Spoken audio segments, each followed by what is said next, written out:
Axelrod was senior advisor to President Obama. Boy, we miss him. And boy, would he have his work cut out for him if he was still in the White House right now. Please welcome CNN's senior political commentator and host of the X-Files, David Axelrod. Hey, man.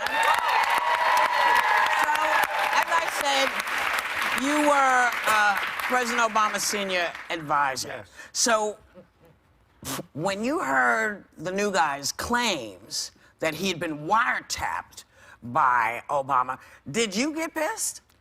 I got stunned more than... I mean, obviously, it's you get pissed. But the thing was so ludicrous. I mean, it was just so incredible because anybody who knows anything about government, which may let him out, Yes. would know that a president can't order a wiretap. You'd have all kinds of agencies and people complicit in such an act. Right. There are rules and laws and courts that govern such things.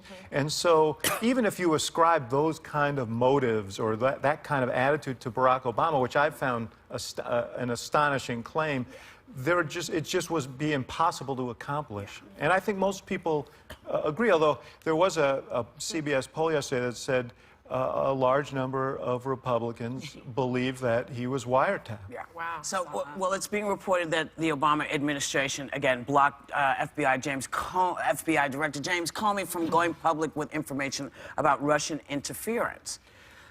Earlier, he wanted to apparently write an op-ed in their view, and I wasn't there at the time. I was working for CNN, but their view apparently was that all the agencies should come forward at once, that this shouldn't be done as an op-ed. And in October, they did come forward. But I will tell you this, when I was at the Republican convention, there were already intimations of Russian interference. I mean, that story was out there. Yeah. Remember, Manafort was ushered out shortly after that. So I don't think it was a secret that something was going on. And by October, they were very definitive about it. Right. Yeah. Now, we're watching the what's going on with the Russian connections right now. The FBI, the House of Representatives, and the Senate are all investigating possible links between Trump associates and Russia. Okay? The Intel chairman, Nunes, seems to be wavering a little bit on his position. He doesn't seem to know what he's doing. And a lot of people are going to be interviewed. We're going to learn a lot. Now, not since Watergate have I seen anything like this in terms of corruption, possible corruption in government. Do you think that Trump will end up like Nixon did? You know, I think it's too early to say. What do you think? Too early to say. You got to take a guess. Joy's leading. Are you? Is this a rhetorical question? Look, if it is found that his folks were coordinating with the Russians and knew about the hack and knew about the leaks that were to come, that is a very serious thing. And then the question will be the Watergate question. What did the president know, and when did he know it? Right. And I think that will be a major crisis. And it's going to be tough for the Congress. Remember, back in the Watergate era, there were Republicans like Howard Baker who were very much involved in that process and put the country ahead of party. Yes. And it's incumbent on both sides to do that because this goes to the heart of what democracy is all about. And yet right now I only see obstruction on their part. I don't see any of that. Well, you know, that is, cooperation. the Nunes thing was weird. You know, I mean, all of us who raise kids would advise him that if you sound guilty and you look guilty, people are going to think you're guilty. And that was a strange interlude. And he really set their probe back. The Senate is on a different track. They seem to be coordinating, and we'll see. But the best thing would be if there were a national commission that was free of some of this politics that could really shine a bright light on. Yes, that would be nice. A lot of Democrats and conservatives like myself are calling for Nunes to remove himself from this investigation. There's a lot of strange behavior that went on. He secretly visited the White House. Then he twice. Right. He went and got the information and then ran back to give it back to them. Right. Then he goes back. He doesn't tell his own Intel committee, but instead tells the president and the media. Very strange behavior. That people are saying, myself because included. he was on the transition committee. Right. He was on the transition team. He has So is he there is he protecting the president, or can he be an advocate for actual transparency in this process? My view is that this was right after the day after the hearing where Comey testified and Admiral Rogers testified, and it was a terribly embarrassing hearing for the president because they knocked down this whole notion of the bugging.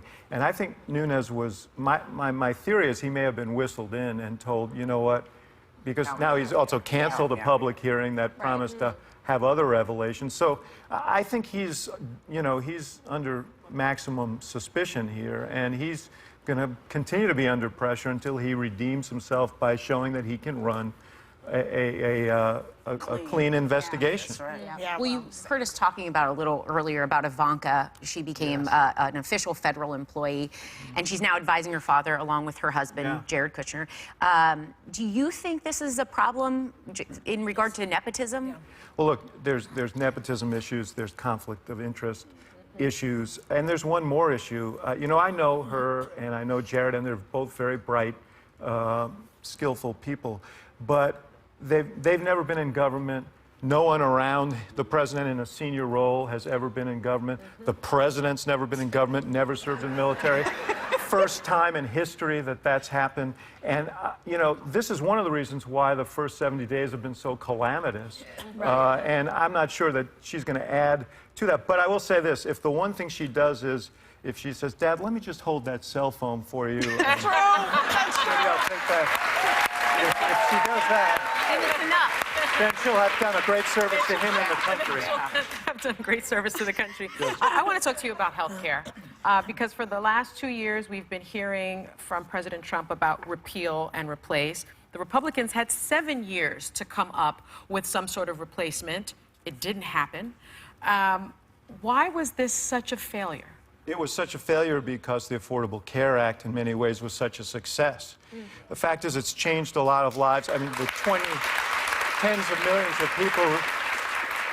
millions of people who have health care, who didn't have health care, new benefits under insurance policies that are basic to health care, and Medicaid expanded.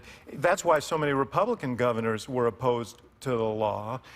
This was a collision of a political slogan with practicality, with the reality in people's lives. I will tell you, I was there when the Affordable Care Act, and we can debate the Affordable Care Act, and there's no doubt that it can be improved, and it should be improved. Yes. Okay. But I have a child with a chronic illness, epilepsy.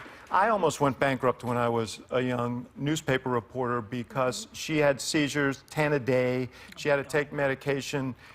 And the medication and other stuff was costing us $1,000 a month out of pocket, and I was making $35,000, $38,000 a year. I remember the terror associated with that. I cried the night the Affordable Care Act passed because I knew other families wouldn't have to go through what my family went through.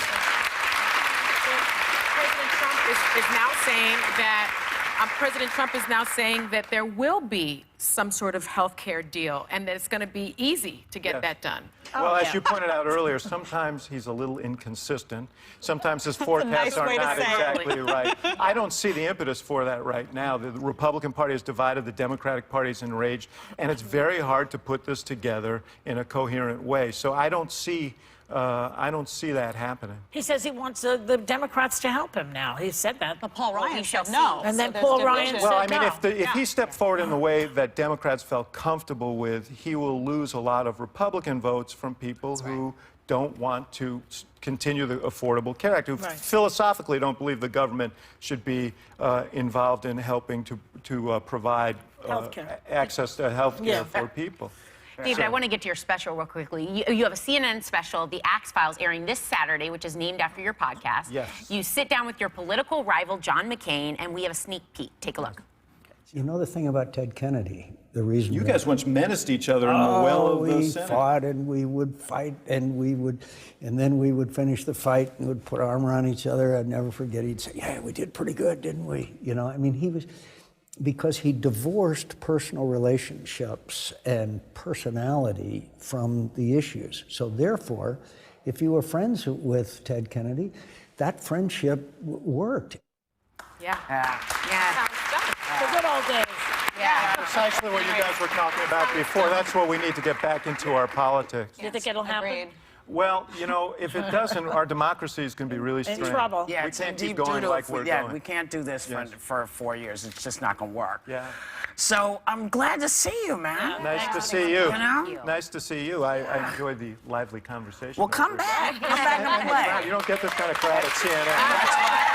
Hey, you can catch the X-Files this Saturday night on CNN, and we will be right back.